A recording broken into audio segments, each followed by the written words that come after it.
Hello guys, আসসালামু আলাইকুম। চলে এসেছি সুলতানাস ব্লগ নিয়ে। আজকে সকাল সকাল চলে আসছি। এর মুহূর্তে আছি জহুরুল হকের মাঠে, ঢাকা ইউনিভার্সিটি। তো আজকে হচ্ছে বাচ্চাদের স্পোর্টস। তো যদিও সূর্য ওঠেনি, অনেক বাতাস, অনেক ঠান্ডা, কুয়াশা এখনও। অলরেডি 8 AM, আর মাঠটা অলরেডি সুন্দর করে সাজানো হয়ে গেছে স্পোর্টস ডে। That's why. আর ওয়াও, নাইস।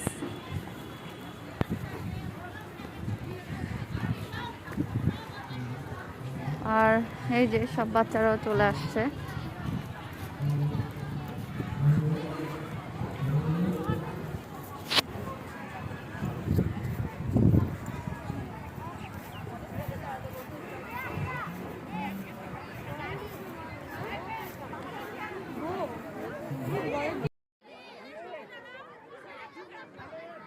তো গাইস, এখানে বাচ্চাদেরকে আবার একটু ট্রেনিং দেওয়া হচ্ছিল যে তোমরা কিভাবে কি করবে, কারণ এর আগে আসলে কোনো প্র্যাকটিস বা কোনো ডেমো করানো হয়নি। এখানে বাচ্চাদেরকে বুঝিয়ে বলা হচ্ছিল। তো এটা ছিল 50 মিটার দৌড় ক্লাস 1-এর জন্য। তো সেখানে এই যে বাচ্চাগুলো সবাই মিলে মানে প্র্যাকটিস করছিল বা চিন্তাভাবনা করছিল যে কিভাবে কি করবে না করবে। সাথে টিচাররাও ওদেরকে বারবার বোঝাচ্ছে। আর অনেক বেশি ঠান্ডা পড়ছিল। ঠান্ডায় তো আবিয়াস পকেট থেকে হাতই বের করতে পারছিল না। তো আমি ওকে বারবার বোঝানোর চেষ্টা করছিলাম যে তুমি পকেট থেকে হাতটা একটু বের করো, বের করে একটু হাত পা নাড়াচাড়া করো, কারণ এমনিতেই তো ঠান্ডায় জমে আছে। আর এখনকার বাচ্চারা এমনিতেও নড়াচড়া করতে চায় না। দ্যাটস ওয়াই আমি ওকে বলছিলাম বারবার যে তুমি একটু নড়াচড়া করো। আর এই যেখানে দিয়ে ছোট ছোট ভলেন্টিয়ার যেসব বাচ্চারা আছে, তারা আমাদেরকে বারবার বলছে আপনারা একটু পিছনে যান, আপনারা একটু পিছনে যান। কারণ আমরা আসলে আমাদের বাচ্চাদেরকে দেখার জন্য এতটা এক্সাইটেড হয়ে গেছিলাম যে আমরা বারবার ওদের যেই মানে লাইন দেওয়া ছিল সেটা বারবার ক্রস করে যাচ্ছিলাম। তো তারাও খুব বিরক্ত হচ্ছিল, প্লিজ আন্টিরা, প্লিজ আঙ্কেল, আপনারা একটু পিছনে যান, একটু পিছনে যান। আমাদেরকে বারবার সতর্ক করছিল, কিন্তু আমরা তো আসলে আমাদের বাচ্চাদের অ্যাক্টিভিটিসগুলো দেখার জন্য আসলে যেভাবে লাইন ধরে দাঁড়িয়ে আছি, এটা আসলে নট অনলি আমি, এটা প্রত্যেকটা গার্ডিয়ানই আশা করি, মানে সবসময় যেই এইজেরই হোক না কেন, প্রত্যেকটা গার্ডিয়ানের একটা টেনশন থাকে, কারণ গার্ডিয়ানদের চোখে আসলে সব বাচ্চাই ছোট থাকে। দ্যাটস ওয়াই আসলে সব বাবা মারই একটা উদ্বেগ কাজ করে। তো এখানে এই যে আমার সাথে সাথে অন্যান্য প্যারেন্টসরা, ওই যে দেখেন আমি তো একটা সাইডে দাঁড়িয়েছি, অলরেডি বাচ্চাদের পেছনে অনেক প্যারেন্টস দাঁড়িয়ে আছে, বারবার বোঝানোর চেষ্টা করছে, বলছে।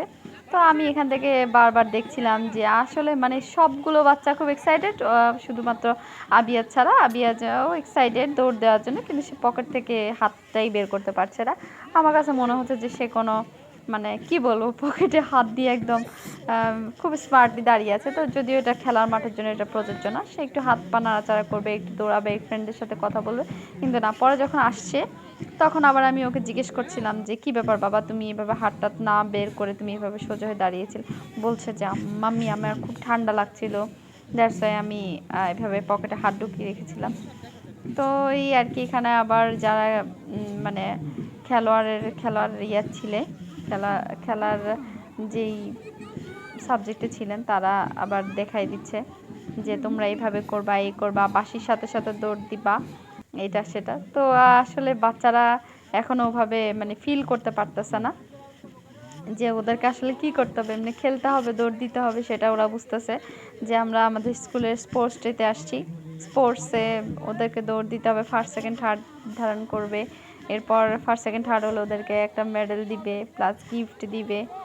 তো ওটার জন্যই ও সবাই বারবার, আর এই যে বাচ্চাগুলো লাইন বারবার বাঁকা করে ফেলতেছিল, ভলান্টিয়ার যারা আছে ওরা বারবার আবার ওই লাইনটা ঠিক করার চেষ্টা করতেছে। তো এই যে আসলে ওরা তো নতুন, ওই জন্যে। তো যাই হোক, সবাই যে আসলে পার্টিসিপেট করেছে, আমার কাছে আসলে মনে হয় কি যে ফার্স্ট সেকেন্ড থার্ড হতে হবে না, তারা যে পার্টিসিপেট করেছে এটা আসলে অনেক কিছু। আসলে আমাদের স্পোর্টস ডেতে আমরা আমাদের স্পোর্টস ডেগুলো অনেক বেশি এনজয় করতাম, এখন আর এনজয় করতে পারি না। আর এখনকার বাচ্চারা সেটা জানেও না, বুঝেও না। তো আমরা চাই আসলে আমাদের বাচ্চারা সেটা এনজয় করুক, জানুক, চিনুক। ফার্স্ট সেকেন্ড থার্ড হোক বা না হোক, সে যে একটা জিনিস পার্টিসিপেট করেছে, তার মানে আসলে যেটা সত্যি কথা, এখনকার ডিজিটাল যুগ আসলে ডিজিটালি হয়ে গেছে। আগের দিনে আমরা যখন স্কুল করতাম আমরা জাতীয় সঙ্গীতটা খুব ফিল নিয়ে আমরা জাতীয় সঙ্গীত গাইতাম, প্লাস একটা পিটি ছিল, স্কাউট দল ছিল। স্কাউট দল এখনও আছে কিন্তু আসলে ওইভাবে আর নেই যেভাবে আমরা আসলে স্কাউট দলটা দেখতাম, ফিল করতাম। তারপরে স্পোর্টস ডে আসলে 15 দিন 1 মাস পর্যন্ত আমাদেরকে বারবার মাঠে নিয়ে প্র্যাকটিস করানো হতো। তারপরে যেদিন ফাইনাল হতো সেদিনই ফাইনাল হতো, বাছাই করে হয়তো বা 30 জনের মধ্যে 15 জন রাখতো, 15 জন থেকে ফার্স্ট সেকেন্ড থার্ড ওভাবে ডিসাইড করা হতো। আসলে সেই সময়টা এখন আর নেই, এখন বাচ্চাদেরকে ইনস্ট্যান্ট সব কিছুর সাথে একমুখী করে ফেলেছে। তো এটা আসলে বাচ্চাদের ডেভেলপমেন্টে অবশ্যই অনেক অনেক বাধার স্বরূপ হচ্ছে, যেটা আসলে ঠিক না। স্কুল কর্তৃপক্ষকেও এটা আসলে বিবেচনা করা উচিত। আর আগের দিনে আমরা যেরকম স্কুলে যেতাম, একটা মাঠ পেতাম, একটু খেলতাম, ফ্রেন্ডদের সাথে একটু বন্ডিং থাকতো। এখনকার আসলে স্কুলগুলো খুব কনজারভেটিভ হয়ে গেছে, যার কারণে এক শিফট ছুটি হলে আরেক শিফট স্টার্ট হয়ে যায়, এরকম টাইপের। বাচ্চারা এখন আর মাঠে খেলতে পারে না, ফ্রেন্ডদের সাথে দেখা হয় না।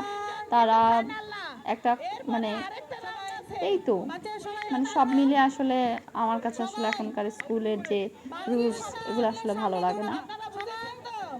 একটা এই যে এখানে ওরা বারবার প্রিপারেশন নিচ্ছিল যে এখন দৌড় হবে দৌড় হবে, ওদেরকে বারবারই বলতেছিল যে তোমরা সবাই রেডি, তোমরা সবাই রেডি। তো আসলে বাচ্চারা অনেকক্ষণ থেকে রেডি হয়ে বসে আছে যে তারা দৌড় দেওয়ার জন্য। তো ফাইনালি বাঁশি পড়লো, আর ঠিকভাবে প্রপারলি বাঁশিটা পড়ে নাই, ঘোড়া সবাই দৌড় দিয়েছে, কেউ আগে পড়ে। তো আবার ভলেন্টিয়াররা বললো যে না না না না হবে না হবে না, তোমরা পিছনে। আসলে এই জিনিসগুলাই আসলে মজার বিষয়। তো আমারও আসলে মজা লেগেছে অনেক, কারণ আমরাও ছোটবেলায় এগুলো ফিল করেছি। আর শীতের কারণে বাচ্চারা অনেক বেশি ভারী হয়ে আছে, স্কুল ড্রেস, জুতা, মোজা, সোয়েটার সব মিলিয়ে। এখানে ওই যে আবার ওদেরকে ঠিক করে লাইনে দাঁড়া করাই দিচ্ছে যে এখন ফাইনাল হবে, এখন তোমরা দৌড় দিবা।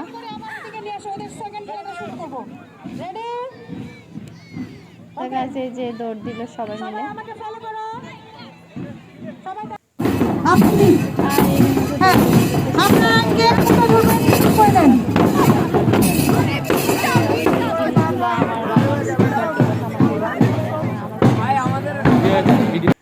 তো এখানে আবার এই যে এখন হাঁস-হাঁটা চলে আসছে, হাঁস-হাঁটা না সরি ব্যাং লাফ। তো এখানে ব্যাং লাফের জন্য সবাই প্রস্তুত হয়েছে।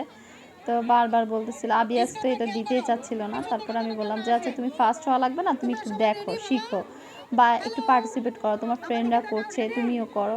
তো এই যে ও খুব সিরিয়াস মুডে রেডি হয়ে গেছে। কিন্তু এখানে আবার ওই যে ওদের যে ক্রীড়া টিচার আছে, তো উনি আবার দেখাই দিচ্ছে যে এভাবে না, এভাবে করে করতে হবে, এভাবে করে করো, এভাবে এভাবে। তো এই যে শেষমেশ এদের আসলে অবস্থা দেখে কি বলবো, হাসতেছি। এক একজনের অবস্থা এক এক রকম। আসলে প্রপারলি প্র্যাকটিস না হলে যা হয় আর কি, হাস্যকর অবস্থা। খুব মজা লেগেছে এটা আসলে। তাও ওরা যে ওদেরটা শেষ করেছে, আবিয়াস তো হাঁপিয়ে গেছে এই যে চললে। ও আবিয়াস অবশ্য লাইন ফিনিশ করেছে, ওই যে দেখা যাচ্ছে। তো যাক, ফার্স্ট হওয়া লাগবে না, সে যে লাইন ফিনিশ করেছে এটাতে আমি অনেক খুশি। যাই হোক, তো এই যে ওর ফ্রেন্ড, এরা হচ্ছে ওর ফ্রেন্ড, ওদের ক্লাসেরই। তো যাক, ফাইনালি ফার্স্ট সেকেন্ড থার্ড বাছাই করা হয়ে গেল।